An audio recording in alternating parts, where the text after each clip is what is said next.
Hello everyone, welcome to PW only IAS. दोस्तों, स्वागत है आप सभी का आज के सेशन के अंदर, जहां पर हम पिछला एक वीक यानी कि 26 जनवरी से लेकर आज 2 फरवरी के बीच में जो भी कुछ इकोनॉमी के कॉरस्पॉन्डिंग इंपॉर्टेंट हुआ है उसको हम आज के सेशन में डिस्कस करेंगे। दोस्तों, वैसे आप लोगों ने एक बात नोटिस करी होगी, पिछले एक वीक में तो बहुत सारी चीजें हो गई इकोनॉमी के रिगार्डिंग। आप पूछेंगे ऐसा क्या? अरे भाई, इकोनॉमिक सर्वे जो होता है वो आ गया 31 जनवरी को, एंड साथ ही साथ जो हमारा बजट था वो भी 1 फरवरी को हमें देखने को मिला, राइट। अगर आपने ये नहीं स्टडी किए हैं तो हमारे इसी चैनल ओनली आई एक्सटेंडेड के ऊपर ही इनकी वीडियोस अपलोड हो चुकी हैं, इकोनॉमिक सर्वे की भी और बजट की भी। तो प्लीज जाकर उनको देख लीजिएगा, आपको अच्छे से क्लैरिटी मिल जाएगी इन दोनों के बारे में। ठीक है, ये बात तो क्लियर हुई। तो इसलिए ना आज के सेशन जो इकोनॉमी वीकली है इसमें हम ज्यादा कुछ डिस्कस नहीं करेंगे, क्योंकि वो चीजें हमने ऑलरेडी इकोनॉमिक सर्वे या बजट में डिस्कस कर रखी हैं। पर एक ऐसा मुद्दा जरूर है जो थोड़ा हम डिटेल में समझने की कोशिश करेंगे, उसके जितने भी अलग अलग एस्पेक्ट्स है ना हम सारे अच्छे से स्टडी करेंगे एक सर्टेन टॉपिक के बारे में। तो समझते हैं उस चीज को। पहली चीज मैं आपको बता दूं, अगर पीडीएफ चाहिए ना इस टॉपिक की या आज की डिस्कशन की, तो आपको मेरे Telegram channel Rishabh Sharma sir PW पे, वो आपको टेलीग्राम पे मिल जाएगी। अब आते हैं अपने मुद्दे के ऊपर। अगर ना आप थोड़े टाइम से इकोनॉमी न्यूज़ वीकली फॉलो कर रहे हो, आपने एक चीज़ सुनी होगी कि कुछ महीने पहले मैंने आपके साथ डिस्कस किया था। क्या डिस्कस किया था? मैंने डिस्कस ये किया था कि जो फॉरेक्स रिजर्व्स है ना वो $700 बिलियन को क्रॉस कर गए हैं। आई थिंक सितंबर मंथ की, if I am not wrong, September month के आसपास की न्यूज़ थी कि भारत के अंदर जो आपका रिजर्व बैंक ऑफ इंडिया है, आरबीआई के जो आपको फॉरेक्स रिजर्व्स देखने को मिलते हैं, वो पहली बार इतिहास में $700 बिलियन को क्रॉस कर गए थे। ये आज से लगभग 4 से 5 महीने पहली खबर है। ये हाईएस्ट नंबर था, 700 समथिंग हमारा उस टाइम गया था। ओके ओके सर, अब हम कहाँ खड़े हैं? सर, अब हम फरवरी के स्टार्टिंग में आ चुके हैं। बिल्कुल सही बात है। और आज के समय हमारा ये जो फॉरेन एक्सचेंज रिजर्व्स का जो नंबर है वो $620 बिलियन के आसपास आ चुका है। एंड अगर आप नोटिस करोगे ना, ये पिछले 11 महीने में अपने सबसे लोएस्ट पॉइंट के ऊपर पहुंच गया है। यानी कि कुछ महीने पहले हमने ऑल टाइम हाई किया था, मतलब इतना हमारे पास कभी फॉरेक्स रिजर्व था ही नहीं। एंड आज अगर हम बात करें तो फॉरेक्स रिजर्व $620 बिलियन के आसपास आ चुके हैं, मतलब पिछले 11 महीने में सबसे कम स्तर पे आ चुके हैं। आपके दिमाग में दो चीजें आ रही होंगी। पहले चीज आ रही होगी सर ये फॉरेक्स रिजर्व्स है क्या, एंड दूसरी चीज आपके दिमाग में आ रही होगी कि सर ऐसा क्या हो गया हमारी अर्थव्यवस्था के अंदर कि ये 80-90 बिलियन डॉलर लगभग हमारा फॉरेक्स रिजर्व्स खत्म हो गया है। What is the reason behind it, है ना? दोनों क्वेश्चंस को बहुत अच्छे से आंसर करेंगे, डोंट वरी एट ऑल। पहले मैं आपको समझाता हूं फॉरेक्स रिजर्व्स क्या होते हैं, फिर आपको मैं एक्सप्लेन करूंगा कि क्या कारण है 80 बिलियन या 90 बिलियन डॉलर जो पिछले 4-5 महीने में कम हो गया। पहली चीज आप समझो, यहां पे वर्ड क्या है? फॉरेक्स रिजर्व्स, या इसको आप फॉरेन एक्सचेंज रिजर्व भी आप कह सकते हो, जैसा भी आप इसको कहना चाहो। ठीक है, what do you mean by forex reserve? देखो यहाँ पे आप अंडरस्टैंड करना, मान लो जैसे ये है हमारा रिजर्व बैंक ऑफ इंडिया। आप ऐसा समझो कि आरबीआई के पास ना एक तरह की तिजोरी पड़ी हुई है। ठीक है, एक खजाना है, आरबीआई के पास तिजोरी है। एंड इस तिजोरी के अंदर, इस खजाने के अंदर पता क्या होता है? इस खजाने के अंदर चार चीजें हो सकती हैं। क्या क्या है सर? इसके अंदर एक चीज हो सकती है हमारे जो एफसीएज होते हैं, जिनको हम या तो फॉरेन करेंसी एसेट के नाम से जानते हैं।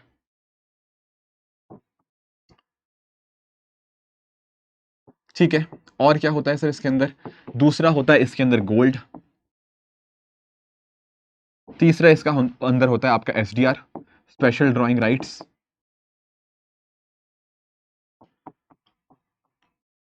एंड चौथा आपको इसके अंदर आरटीपी देखने को मिल जाएगा, जो आपका रिजर्व ट्रांच पोजीशन होती है। कोई घबराने की जरूरत नहीं है, चारों के चारों टर्म्स का मैं बहुत अच्छे से आपको मीनिंग एक्सप्लेन करूंगा। आरबीआई की एक तिजोरी है, उस तिजोरी के अंदर ये चारों चीजें पड़ी हुई हैं। इन चारों चीजों का सम ही आपका $620 बिलियन के आसपास है आज के समय। पर ये है क्या? देखो, आरबीआई के पास ना कुछ चीजें होती हैं फॉरेन करेंसी एसेट्स। जैसे फॉर एग्जांपल, आरबीआई के पास कुछ फॉरेन करेंसी जैसे आपका यूएस डॉलर, यूरो, या किसी इस तरह की कुछ विदेशी मुद्रा के अंदर कुछ एक चीजें पड़ी हुई हैं, वो है आपका फॉरेन करेंसी एसेट्स। या इवन आपकी जैसे गवर्नमेंट सिक्योरिटीज होती हैं, वो हो सकती हैं, है ना? ये सब क्या किसके अंदर आएंगे? ये आएंगे आपके एफसीएस के अंदर। तो आरबीआई की तिजोरी के अंदर ये सब चीजें पड़ी हुई हैं। बहुत बढ़िया। दूसरा है गोल्ड। देखो गोल्ड भी वैसे दो तरह का होता है, पर आपको यहाँ पे अंडरस्टैंड करना है मॉनेटरी गोल्ड के बारे में। देखो एक तो मेरे पास थोड़ा बहुत पैसा गोल्ड पड़ा हुआ होगा, आपके घर पे थोड़ा बहुत गोल्ड पड़ा हुआ, हम उसकी बात नहीं कर रहे। ये गोल्ड जो आपका रिजर्व बैंक ऑफ इंडिया के पास पड़ा हुआ है ना, हम उसकी बात कर रहे हैं। तो आरबीआई के पास गोल्ड है, वो भी आपका फॉरेक्स रिजर्व के अंदर ही आता है। ठीक है। उसके अलावा दो चीजें और हैं, एक एसडीआर और आरटीपी। आई होप इसमें तो कोई दिक्कत नहीं होगी, दोनों के अंदर फॉरेन करेंसी एसेट्स जो आपके आरबीआई की तिजोरी में पड़े हुए हैं इन terms of various other currencies, आपका डॉलर, आपका यूरो, आपका किसी भी और करेंसी में हो सकते हैं एक्सेप्ट रूपी। गोल्ड कौन सा गोल्ड है? ये जो आरबीआई के पास जो तिजोरी के पास आरबीआई की तिजोरी में पड़ा हुआ है। अब मुद्दा उठता है, सर ये दो टर्म्स का मतलब क्या है? What is SDR and what is RTP? देखो ध्यान से समझना, आप लोगों ने आईएमएफ के बारे में पढ़ा है, आप सब लोगों ने इंटरनेशनल मॉनेटरी फंड के बारे में सुना होगा। जैसे वर्ल्ड बैंक का फॉर्मेशन होता है ब्रेटन वुड्स कॉन्फ्रेंस के थ्रू, उसी तरह से ब्रेटन वुड्स कॉन्फ्रेंस में एक और एंटिटी का भी जन्म होता है, या एक बैंक का जन्म होता है जिसका नाम है इंटरनेशनल मॉनेटरी फंड। दरअसल में इसको भी ब्रेटन ट्विंस ही कहते हैं। वर्ल्ड बैंक और आईएमएफ दोनों ब्रेटन ट्विंस ही हैं, क्योंकि जब आपका सेकेंड वर्ल्ड वॉर हुआ 1939 से 1945 के बीच में, तो वॉर एंड होने से जस्ट पहले एक कॉन्फ्रेंस हुई थी ब्रेटन वुड्स के अंदर, जहां पर यह डिस्कस किया गया कि युद्ध के बाद दुनिया की अर्थव्यवस्था को कैसे वापस खड़ा करना है। एंड वहीं से जन्म होता है इंटरनेशनल मॉनेटरी फंड का। ठीक है। अब इंटरनेशनल मॉनेटरी फंड है, बिल्कुल आईएमएफ के बारे में हम सब लोग जानते हैं, बेसिक आइडिया हमें बिल्कुल आता है। अब एक चीज दिमाग में आ रही होगी, सर जैसे इंडिया क्या है? Sir India is a member of IMF. ऐसे यूएस एक मेंबर है आईएमएफ का, ऐसे दुनिया की बहुत सारी कंट्रीज आपके आईएमएफ की मेंबर्स हैं। बिल्कुल है। अब आपके दिमाग में आएगा, सर ये मेंबर बनी कैसे? हाउ डू दे फॉर्म और how do they become a member of the IMF? देखो यहां पर पता क्या होता है, आईएमएफ का मेंबर बनने के लिए आपको कुछ फीस देनी पड़ती है। एक तरह से आपको कह लो, आपको एक तरह से मतलब जैसे होता नहीं है कि ज्वाइनिंग फीस, आप उसको कह लो कि आपको एक कोटा कॉन्ट्रीब्यूशन करने पड़ते हैं। ठीक है। तो जो कंट्री यहां पे कोटा कॉन्ट्रीब्यूशन करती है, उनको अकॉर्डिंगली इसकी मेंबरशिप मिल जाती है। ठीक है। अब ये जो कोटा है ना, यही दरअसल में डिसाइड करता है किसी पर्टिकुलर कंट्री की कितनी ज्यादा वोटिंग पावर होगी। जिसका जितना ज्यादा कोटा, उसके कहीं ना कहीं उतनी ज्यादा वोटिंग पावर। जैसे यूएस का हम नोटिस करते हैं, वेस्टर्न यूरोपियन कंट्रीज की बात करते हैं, उनकी वोटिंग पावर बहुत ज्यादा है। ठीक है। अब मैंने आपको बोला कि एक कंट्री जो कि मेंबर बनेगी आईएमएफ की, उसको कुछ कंट्रीब्यूशन देना पड़ेगा। मेंबर बनने के लिए क्या करना पड़ेगा? कुछ पैसा कंट्रीब्यूट करना पड़ेगा। अब ये जो पैसा कंट्रीब्यूट कर सकते हैं, ये दो तरह से कर सकते हैं। सर या तो अपनी डोमेस्टिक करेंसी के अंदर, जैसे भारत है, तो भारत ये पैसा कैसे कंट्रीब्यूट कर सकता है? कुछ हिस्सा इसका होगा जो भारत अपनी करेंसी जैसे रुपी के अंदर कुछ पैसा दे देगा आईएमएफ को। एक ये करना होगा। दूसरा क्या करना होगा? दूसरा यहां पर आईएमएफ की खुद की एक करेंसी होती है जिसको हम बोलते हैं एसडीआर। इसको इनफैक्ट ना करेंसी भी कहना नहीं चाहिए, इसको करेंसी भी नहीं कहना चाहिए, ये एक तरह का आप एसेट कह सकते हो। ठीक है। पर ये करेंसी नहीं है, या आर्टिफिशियल करेंसी अगर कहना है ज्यादा से ज्यादा ये कह लो, तो करेंसी नहीं है एक तरह की। बट आप अंडरस्टैंड करो, यहां पर पता क्या हुआ, आईएमएफ ने एक आर्टिफिशियल करेंसी बनाने की कोशिश करी, और सारी चीजें इसी के माध्यम से होती हैं। अब आप पूछोगे सर आर्टिफिशियल करेंसी चलो है एक तरह से जो बनाने की कोशिश करी गई है, पर ये आर्टिफिशियल करेंसी की वैल्यू कैसे डिटरमिन करी जाएगी? दरअसल में पता क्या होता है, ये जो स्पेशल ड्राइंग राइट्स है, ये जो आपके स्पेशल ड्राइंग राइट्स है, यहां पर इसकी वैल्यू, एसडीआर की जो वैल्यू होती है, ये डिसाइड करी जाती है आज के समय पांच करेंसीज के बेसिस के ऊपर। कौन सी पांच करेंसीज हैं ये? यहां पर आपकी पांच करेंसीज की बात करूं तो यहां पर आपका यूएस डॉलर आ जाएगा, आपका जापानीज येन आ जाएगा, आपका चाइनीज रेनमिन भी आ जाएगा, आपका ब्रिटिश पाउंड आ जाएगा, एंड आपका जो यूरो है, ये आपको देखने को मिल जाएंगे। ये दरअसल में पता क्या होता है, मैंने आपको बोल दिया कि एक तरह की ना एचडीआर ने, सॉरी आईएमएफ ने एक तरह की नकली करेंसी या आर्टिफिशियल करेंसी बनाने की कोशिश करी है, पर उसकी वैल्यू कैसे डिटरमाइन करी जाएगी? इन पर्टिकुलर पांच करेंसीज के बेसिस के ऊपर। तो उस हिसाब से एसडीआर की वैल्यू चेंज होती रहती है। तो पॉइंट याद रखो, पॉइंट क्या था? एक कंट्री ने मेंबर बनना है। कंट्री मेंबर कैसे बनेगी? जब वो कुछ पैसा कंट्रीब्यूट करेगी। कुछ पैसा वो अपनी करेंसी के अंदर, अपनी डोमेस्टिक करेंसी के अंदर दे सकती है, कुछ पैसा उसको एसडीआर की फॉर्म में कंट्रीब्यूट करना पड़ता है। जब उसने वो चीज कंट्रीब्यूट कर दी, वो कहीं ना कहीं उसका मेंबर बन गया। ठीक है। तो इंडिया के पास भी कुछ एसडीआर हैं, कुछ एक्सवाईजी कंट्री के पास भी कुछ आपको एसडीआर देखने को मिल जाएंगे। ठीक है। अब एक चीज आपके दिमाग में आ रही होगी, सर इसमें भारत का रुपया क्यों नहीं है? देखो एक्चुअल में इसके भी क्राइटेरियाज होते हैं। जैसे फॉर एग्जांपल जो करेंसी होनी चाहिए वो काफी आसानी से यूज होनी चाहिए, फ्रीली यूजेबल होनी चाहिए, है ना? वो एक्सपोर्टर होना चाहिए काफी अच्छा खासा वो कंट्री, तब जाके वो बन सकती है। पर इंडिया भी रिव्यू में होगा, ठीक है, 5 साल बाद नॉर्मली रिव्यू होता है इन पर्टिकुलर करेंसीज का। अगर आगे जाके इंडिया ये क्राइटेरिया फॉलो करता है तो हो सकता है इंडिया को भी ऐड कर दिया जाए।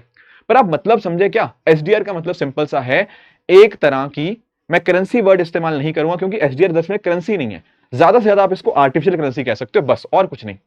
तो आईएमएफ के अंदर एक तरह का आप इस्तेमाल करते हो, उसको बोलते हैं स्पेशल ड्राइंग राइट्स। ठीक है सर, ठीक है, आप इसको रिजर्व एसेट कह सकते हो, ठीक है, आप इसको कह सकते हो it is a reserve asset of IMF. ठीक है, एक ये तीसरी चीज होती है। और क्या है, और एक चौथी चीज जो हमें देखने को मिलती है इन फॉरेक्स रिजर्व, वो होती है हमारी RTP. What is RTP? RTP stands for reserve tranche position. Reserve tranche position, ठीक है, इसका क्या अर्थ है? अब नोटिस करना, ये भी लिंकेज, इसका लिंकेज भी किसके साथ है सर? इसका लिंकेज भी हमारे इंटरनेशनल मॉनेटरी फंड आईएमएफ के साथ ही देखने को मिलेगा। कैसे लिंकेज देखने को मिलेगा? देखो, मैंने आपको एक चीज बोला कि मैंने बोला यार ये था, मान लो मैंने आपको कोटा वर्ड एक इस्तेमाल किया था, बिल्कुल। अब एक कोटा होता है, बिल्कुल हर एक कंट्री का हमें कोटा देखने को मिल जाएगा। कल को मान लो मैं इंडिया हूं और मुझे जरूरत पड़ेगी कुछ पैसा लेने की, यहाँ पे हमारा कुछ बैलेंस ऑफ पेमेंट का कुछ इशू आ गया, मुझे डॉलर्स चाहिए यहाँ से या कुछ मेरा अपना हिस्सा चाहिए, तो होता पता क्या है, ये कोटा भी ना, इससे भी आप ऐसा नहीं है कि सारा का सारा पैसा निकाल लोगे, नहीं, कुछ एक ऐसा पैसा होगा जो आप बड़े आराम से निकाल सकते हो बिना किसी फीस के, विदाउट एनी फी। उस कोटा को बोलते हैं हम रिजर्व ट्रांच। और अगर आपको फीस लगेगी उसको हम बोलते हैं क्रेडिट ट्रांच। समझ पाए या नहीं समझ पाए? मैंने आपको बस इतना बोला, मेरा कुछ कोटा था, मैं क्या हूं, एक कंट्री, मेरा कुछ कोटा था, बिल्कुल ठीक बात है, उस कोटा का कुछ हिस्सा, नॉर्मली ये 25% के आसपास होता है, ठीक है, ये कुछ हिस्सा होगा ना, उस कोटा का 25% हिस्सा मैं इस्तेमाल कर सकता हूं बिना बिना कोई फी दिए। बट अगर उससे ज्यादा मुझे करना है, वहां पर मुझे फीस देनी पड़ेगी। तो जो 25% वाला है, जो मैं बिना किसी फीस के आप इसको इस्तेमाल कर सकते हो, इसको हम बोलते हैं रिजर्व ट्रांच। आई होप ये बात आपको यहां पे समझ आ गई होगी। ठीक है, तो चार चीजें क्या हुई फॉरेक्स रिजर्व्स के अंदर, चार चीजें फॉरेक्स रिजर्व के अंदर हुई। वो है आपका पहला है फॉरेन करेंसी एसेट्स, इसमें आपका जो गवर्नमेंट सिक्योरिटीज और बाकी सारी चीजें जो होती हैं फॉरेन करेंसीज के अंदर, वो हमें देखने को मिल जाएंगी। दूसरे नंबर पे आ गया आपका जो आरबीआई के पास सोना पड़ा हुआ है। तीसरे नंबर के ऊपर आपका आपका एसडीआर आ गया। चौथे नंबर के ऊपर आपका आ गया आरटीपी, रिजर्व ट्रांच पोजीशन। जब आप इन चारों को ऐड करोगे, ये चारों मिलकर क्या बनाएंगी, हमारा टोटल फॉरेक्स रिजर्व्स। ठीक है, टोटल फॉरेक्स रिजर्व ये चारों मिलके हमें देखने को मिल जाएगा। अब इसमें अगर हम बात करें ना, तो सबसे ज्यादा जो आता है वो आपका फॉरेन करेंसी एसेट्स है, सबसे ज्यादा कंट्रीब्यूशन इसी का है। दूसरे नंबर पे आपका गोल्ड है, तीसरे नंबर पे आपका एसडीआर हो गया, चौथे नंबर के ऊपर आपका आरटीपी हो गया। ये नंबर आखिरी वाले कुछ चेंज होते रहते हैं, बट ये नंबर मोर और लेस तो फिक्स ही है कि फॉरेन करेंसी एसेट आपको टॉप पे देखने को मिल जाएगा। ये आखिरी वाला नंबर आप तब एग्जाम के जस्ट पहले देख लेना कौन ज्यादा है कौन कम है, क्योंकि थोड़ा बहुत इसमें बदलाव आता रहता है। तो ये कुछ चीजें थी जो आपको पता होनी चाहिए। ठीक है, अब आपके दिमाग में एक सवाल और होगा, सर फॉरेन करेंसी एसेट्स का हम इस्तेमाल कहां करते हैं, ये तो बताओ। कहां इस्तेमाल, ये फॉरेन करेंसी एसेट नहीं, फॉरेक्स रिजर्व्स की बात करें, है ना, फॉरेक्स रिजर्व्स की बात करें, हम इनका इस्तेमाल क्यों करते हैं, कहां पर करते हैं? देखो, मैंने आपको ये तो बता दिया कि आरबीआई के पास एक तिजोरी है। अब आप लोगों ने सबने बैलेंस ऑफ पेमेंट पढ़ा हुआ है बीओपी के बारे में, बिल्कुल। होता क्या है, क्या होता है सर? अरे भाई, बहुत सारी चीजें होती हैं, जैसे फॉर एग्जांपल हमने कुछ बाहर से सामान मंगाना है तो हम डॉलर में पेमेंट करते हैं, हम कुछ इंपोर्ट करवा रहे हैं, हम कुछ एक्सपोर्ट करते हैं, तो कहीं ना कहीं हमें कुछ फॉरेन करेंसीज यहाँ पे अर्न करने का मौका मिलता है। ऐसे कुछ इन्वेस्टमेंट हमारे यहाँ होती है, कुछ हम वहां पे इन्वेस्टमेंट करते हैं। कल को मान लो हमें डॉलर्स का जरूरत पड़ गया, कल को हमें डॉलर्स की अगर मान लो जरूरत पड़गी, तो कहां से हम उसका यूज करेंगे, हम कहां से पेमेंट कर सकते हैं? हमारे पास फॉरेक्स रिजर्व पड़े हुए हैं आरबीआई के पास। तो यानी कि ना, एक तिजोरी है, अगर हमारे पास बीओपी हमारा पॉजिटिव आ गया, अगर बहुत सारे डॉलर्स भारत में आ चुके हैं, तो ये जो तिजोरी है ना, ये तिजोरी भरती रहेगी, भरती रहेगी, भरती रहेगी, भरती रहेगी, इसमें पैसा आता रहेगा। पर अगर मान लो हमारा बीओपी नेगेटिव है, यानी कि हम बहुत ज्यादा इंपोर्ट कर रहे हैं, अगर बहुत ज्यादा इंपोर्ट कर रहे होंगे, हमारे डॉलर्स कहीं ना कहीं बाहर जा रहे होंगे, तो वहां पर क्या होगा सर? तिजोरी से डॉलर्स बाहर जाते रहेंगे या फॉरेन करेंसीज बाहर जाती रहेंगी। बात समझे नहीं समझे? एक तरीका ये होता है आपके फॉरेक्स रिजर्व्स ऊपर नीचे होने का। मतलब या तो ऐसा हो कि बैलेंस ऑफ पेमेंट आपका पॉजिटिव है, तो खूब डॉलर्स भारत में आ रहे हैं, इन्वेस्टमेंट खूब आ रही है, तो खूब सारे डॉलर्स आएंगे इसके अंदर। और अगर वो डॉलर्स बाहर जा रहे हैं या और फॉरेन करेंसीज बाहर जा रही हैं, तो हमारे फॉरेक्स रिजर्व्स कम होते रहेंगे। अब आपके दिमाग में आएगा, सर क्या यही कारण है कि हमारे अभी जो फॉरेक्स रिजर्व्स थे वो 705 बिलियन डॉलर से कम होकर 620 बिलियन डॉलर हो गए? The answer is no, there is another reason also, जहां पर या जिसकी वजह से हमें देखने को मिलता है कि फॉरेक्स रिजर्व्स कम हो। आप इस बात को समझना, क्या पिछले कुछ समय के अंदर हमने डिस्कस किया कि हमारा रुपया कमजोर होता जा रहा है? हाँ जी, डिस्कस किया नहीं किया था? बिल्कुल, पहले भी हम डिस्कस कर रहे हैं कि रुपया हमारा डेप्रिसिएशन हो रहा है। आप नोटिस कर पाओगे आज के समय भी इनफैक्ट ना, जो डॉलर है वो $1 86 के आसपास है कि नहीं? रुपया गिरता गिरता गिरता गिरता गिरता गिरे जा रहा है, गिरे जा रहा है, गिरे जा रहा है, रुपया गिरता है। तो क्या आरबीआई कोशिश नहीं करेगा कि रुपए को गिरने से बचाएं? बिल्कुल करेगा। रुपए गिरने का फायदा है, हमारे एक्सपोर्ट बढ़ते हैं, पर भाई इंपोर्ट भी तो महंगे होते हैं। तो आरबीआई कोशिश करता है कि ज्यादा उतार चढ़ाव ना हो। तो अगर हमारा रुपया गिर रहा है तो क्या आरबीआई कुछ नहीं करेगा? सर आरबीआई बिल्कुल करेगा। मुझे बताओ आरबीआई क्या कर सकता है? आप बोलोगे सर रुपया गिर क्यों रहा है, पहले तो ये बताओ। रुपया गिर इसलिए रहा है क्योंकि डॉलर की डिमांड ज्यादा है। डॉलर की डिमांड बहुत ज्यादा हो रखी है ना? डॉलर बहुत ज्यादा मजबूत है। अगर डॉलर की डिमांड बहुत ज्यादा है, क्या कोई आरबीआई के पास तरीका है इस डॉलर की बढ़ी हुई डिमांड को मैनेज करने के लिए? आप बोलोगे हाँ सर। अगर आरबीआई क्या करे, आरबीआई अपनी तिजोरी से कुछ डॉलर मार्केट में डाल दे, तो उससे क्या होगा सर? उससे जो डॉलर की सप्लाई है ना, डॉलर की सप्लाई बढ़ जाएगी। बढ़ेगी नहीं बढ़ेगी? और जैसे आपने डॉलर की सप्लाई बढ़ा दी, उसने कहीं ना कहीं जो डॉलर की इतनी ज्यादा डिमांड बढ़ी हुई थी उसको बैलेंस कर दिया। अब हमारा रुपया नीचे नहीं गिरेगा। अब क्योंकि पिछले महीनों के अंदर रुपया इतनी तेजी से गिर रहा था, आरबीआई को इंटरवीन करना पड़ा। आरबीआई ने अपनी तिजोरी, व्हाट इज दिस तिजोरी? ये तिजोरी और कुछ नहीं, ये फॉरेक्स रिजर्व्स ही हैं। आरबीआई ने अपने फॉरेक्स रिजर्व से डॉलर निकाले, उनको मार्केट में डाला, ताकि डॉलर की जो डिमांड बढ़ी हुई थी ना, उस डॉलर की डिमांड को मैच करने के लिए हमारे पास एनफ डॉलर की सप्लाई भी हो। इस चक्कर में हमने रुपए को तो स्टेबल कर दिया, रुपया और नीचे गिरने से हमने रोक लिया, पर भाई हमारे फॉरेक्स रिजर्व की जो तिजोरी थी वो तो कम कम कम होती रही ना। एंड यही रीजन है कि हमारे जो फॉरेक्स रिजर्व आज से 4-5 महीने पहले 700 बिलियन डॉलर से ऊपर हो चुके थे, आज वो 620 बिलियन डॉलर पे आ चुके हैं, जो कि 11 मंथ का लो है। टॉपिक क्लियर हुआ या नहीं हुआ? याद क्या करना है? याद क्या करना है कि सर फॉरेक्स रिजर्व के अंदर 4 चीजें होती हैं, फॉरेन करेंसी एसेट्स, आपका मॉनेटरी गोल्ड, आपका एसडीआर और आपका आरटीपी। सबसे ज्यादा कौन सा होता है इनमें से? Foreign currency assets. And forex reserves का क्या इस्तेमाल हो सकता है? या तो उसको हम बीओपी के टाइम के ऊपर इस्तेमाल कर सकते हैं, जैसे आप लोगों ने नोटिस किया होगा ना, 1991 का क्राइसिस के बारे हम सुनते हैं ना कि 1991 का क्राइसिस आया था। क्यों आया था? क्योंकि भाई हमारे पास फॉरेक्स रिजर्व्स ही नहीं थे, और अगर फॉरेक्स रिजर्व्स थे तो सिर्फ 2 या 3 हफ्तों के थे। अब आप खुद सोचो, हमारी तिजोरी के अंदर, हमारे आरबीआई की तिजोरी के अंदर कुछ है ही नहीं, खाली पड़ी है तिजोरी। तो भाई कल को किसी दूसरे देश से कुछ मंगाना हो तो कैसे फुलफिल करेंगे? नहीं कर पाएंगे, है ही नहीं कुछ तिजोरी के अंदर। Getting it? तो इस तिजोरी का इस्तेमाल या तो कुछ बीओपी चीजों वालों को हैंडल करने के लिए हो जाता है कि मान लो इंपोर्ट वगैरह बहुत ज्यादा है, या फिर रुपए की ये जो वोलेटिलिटी है इसको मैनेज करने के लिए भी हम यहां पर इस पर्टिकुलर तिजोरी का इस्तेमाल करते हैं। बात क्लियर हुई? अब आपके दिमाग में आएगा, सर भारत में तो आज के समय 620 बिलियन डॉलर के आसपास आपको फॉरेक्स रिजर्व देखने को मिल जाएंगे। दुनिया में क्या हम टॉप पे हैं? The answer is no. अगर हम बात करें ना, सबसे ऊपर आपको चाइना देखने को मिलेगा, दूसरे नंबर के ऊपर आपको जापान देखने को मिलेगा, तीसरे नंबर पे आपको स्विट्जरलैंड देखने को मिलेगा, एंड चौथे नंबर के ऊपर आपको इंडिया देखने को मिलेगा। ठीक है, तो we are at the 4th number in terms of total amount of forex reserves. ठीक है, चाइना टॉप पे, जापान सेकंड पे, स्विट्जरलैंड थर्ड पे, चौथे पे इंडिया। अब आपके दिमाग में एक चीज आएगी, सर यूएसए कहां है?